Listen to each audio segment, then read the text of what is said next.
knocked ourselves out of all the competitions to fry this fish. So I'm looking forward to this fish, bro. No, I hear you, bro. What, bruv? Like, obviously, it's going to be split with Arsenal fans, innit? Some Arsenal fans are obviously gutted, but that's probably the minority I've seen. Most of these guys are trying to fucking dress it up like, oh, this was all part of the master plan and that. Like, do you know what I mean? I can just focus on the fucking league, bro. Like, look, what have you been hearing, bruv? Because I know there's been some funny stuff. The same, man. Like, listen, at the start of the season, and this is what I keep hearing, at the start of the season, nobody gave us a prayer for the league. Okay, cool. I get that. Nobody did. Not a single person on the planet tipped Arsenal to be in a title race. Cool.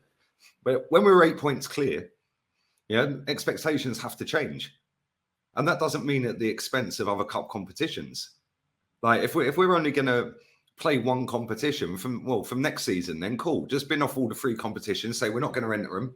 We're only going for the league. Yeah, at least we know where we're at. You got the manager coming out saying, we wanted to win the competition. We wanted to go through. Well, you didn't, because you played Fabio Vieira for 180 minutes. Yeah. Oh, sorry, 190 minutes out of the 210. Yeah, that guy's useless. You played Kieran Tierney on the bench. He's on the bench.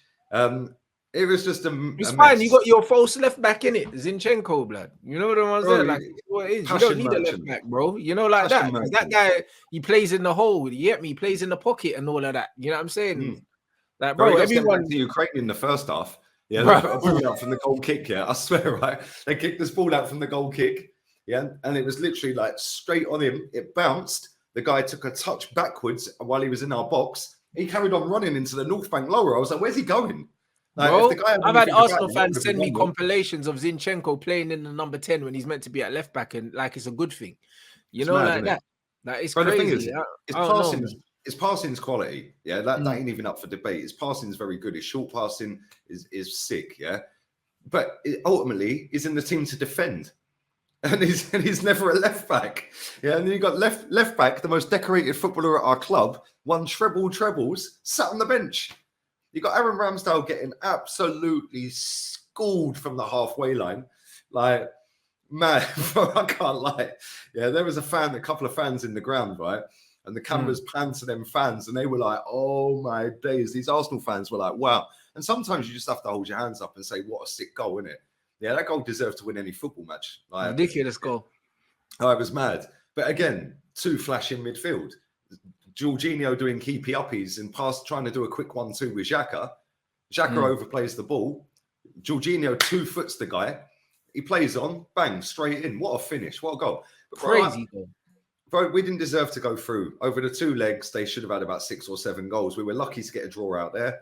And they played us off the park last night. Yeah, it was only when we took Vieira off on the 100th minute that we started dominating the game. Yeah, over the course of the 2 games, like the first game, you could have lost that.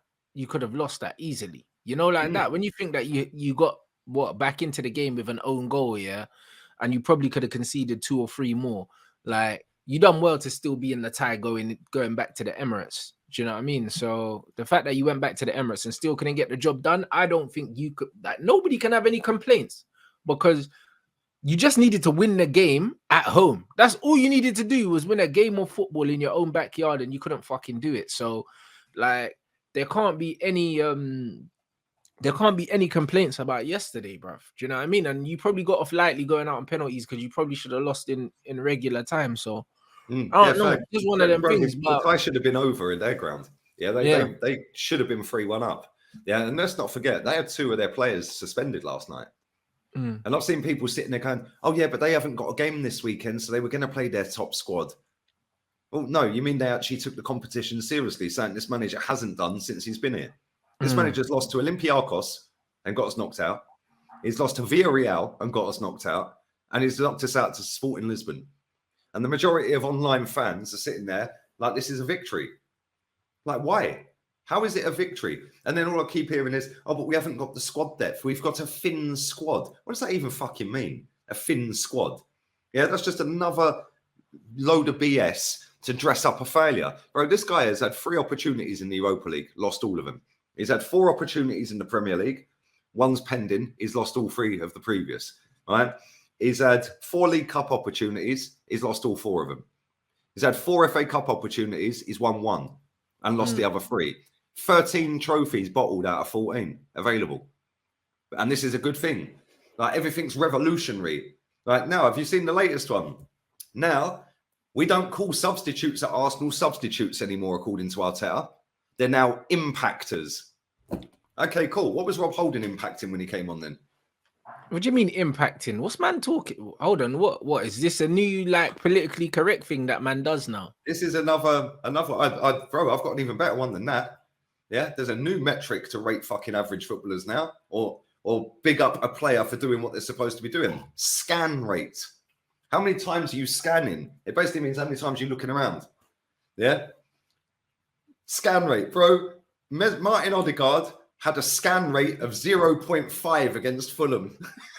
What the fuck? He scanned. But who said that? Now, what do you mean? I don't understand. Let me send you this video, yeah? And you can play it on screen. Bro, it is fucking ridiculous. Absolutely ridiculous. I've never seen that. Like, scan rate? Is that a real thing? 493 times Martin Odegaard was looking around.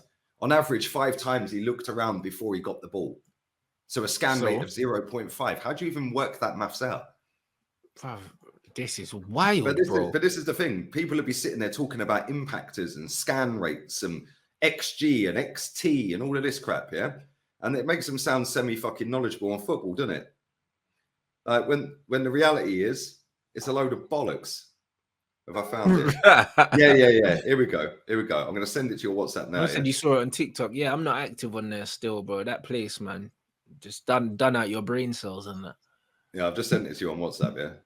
Bro, this is ridiculous. But again, it's another one of these fake metrics to make out a player's better than he is if he's having a bad game, innit? I mean, in that game, Odegaard was quality, but it just don't make sense. How can you look around 493 times and end up with a 0.5 scan rate for swimming? A scan rate, blood. Like, every player that plays in the middle of the pitch, yeah, should be scanning, bro. Why are we praising footballers for doing basic things? Man said his pass completion. It didn't have nothing to do with his scan rate, because you can scan and know what's there, but if you ain't got the competence to actually fucking execute the pass, ain't got nothing to do with your scan rate, bruv. Imagine being the sad prick that sits there clicking with you every time he scans. Man's got a little clicker. Click, click, click, click, click. You fucking loser, bruv. You're a fucking loser, bruv. Imagine being the guy that has to be the scan clicker, bro. Like, bro. You know what I mean? That's insane, bro. That's what some of these footballers should be anyway. They're fucking shit, bruv. They're useless.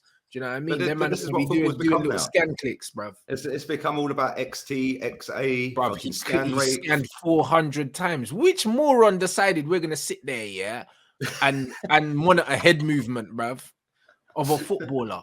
Like, are you fucking, bruv? What? Do you know what I mean? Like, this game is finished. This is exactly what I mean. Like, back in the day, yeah, the only metrics that counted, yeah, were goals, goals, and the final score. You know what I mean? Now it's all GA and all that. Cool, we can give the assists some love as well. But other than goals and assists, nothing else don't matter. Like, nothing else needs to be talked about. These stats are dumb. Average pressures and that. Expected goals, blood. It doesn't matter what you expect. It's about what you get, blood. You know, like that. Like, no one cares about what you expect. Like, the whole thing's a fucking joke, mate. Man said, bruv, average scans, bro. Like, what? Get in the bin, bro. This is what they're feeding these dumb youths. That's why I don't have arguments with them on Twitter, because they're on TikTok watching bullshit videos like this, and the man are talking about expected scans, bro. And you think that these man's brain cells are not fried? Mad, isn't it? It is actually tapped. The game's finished, mate. It's done. It is done. Like XT, XA. How about some fucking trophies, mate? How about that? That's what I mean. Like, bro, it's mad.